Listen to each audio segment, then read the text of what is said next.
미슐랭 식당, 우리가 가보지 않은 식당인데 맛있을 거라고 확신하고 믿는 이유는 뭘까요? 그러게 아니면 백종원 선생님이 만든 음식은 왠지 맛있을 것 같지 않으세요? 바로 미슐랭 식당은 미슐랭 스타라는 근거가 있고, 백종원 선생님이 만든 음식은 백종원이라는 근거 때문입니다. 오늘은 경험하지 않고도 신뢰를 얻을 수 있는 방법 두 가지를 말씀드리려고 해요.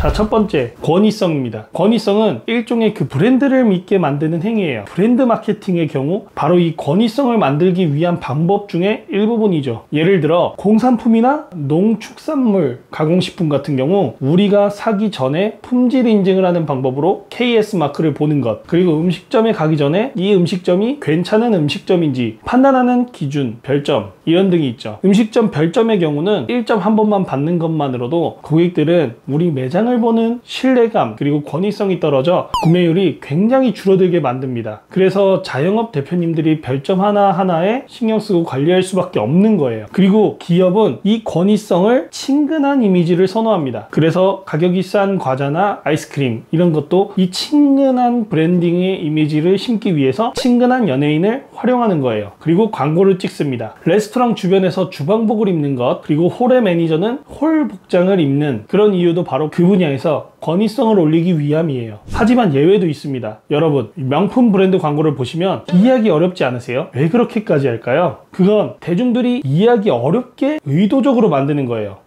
소비자가 이해 못하는 광고는 실패한 광고 아닌가? 아닙니다. 일반적인 브랜드들은 대중성을 얻기 위해 친근성과 다가가기 쉬운 광고들을 하는 반면, 하이엔드 럭셔리 브랜드들은 현실에서 불가능한 부분을 보여주고 현실과 동떨어진 세계를 표현합니다. 왜냐면 그래야 현실에서는 불가능한 것 같은 상상의 나라를 인식시켜서 대중들과 의도적으로 거리를 두는 거예요. 이건 마케팅 기법의 일종인데, 저희 같은 마케터들이 하는 용어로는 디스텐싱, 거리두기라고 합니다. 소비자는 즉시 가질 수 없는 것을 바라진 않습니다. 람보르기니, 페라리, 부가티 등 이 하이엔드 브랜드들이 왜 비싼 자동차만 만들까요? 중저가를 만들 줄 몰라서? 아닙니다. 욕망이라는 건 우리가 갖지 못할 때 비로소 만들어지는 거예요. 특별함, 예술성, 비범함, 희소성, 추상적, 고귀함, 이 모든 것은 욕망이라는 글자의 다른 이름이에요. 명품이라는 두 글자는 가질 수 없는 욕망을 자극해야 그때 비로소 명품이라는 브랜드가 만들어지는 겁니다. 고객의 신뢰를 얻을 수 있도록 지금 우리 매장에 권위성을 부여해 보세요. 그리고 두 번째, 기억에 남기고 그것에 의미를 부여해야 합니다. 상품이 넘쳐나는 시대에 살아남으려면 기억이 남겨야 되는데, 기억에 남는 상품을 만드는 방법 어떤 것이 있을까요? 제가 세 가지를 알려드릴게요. 1.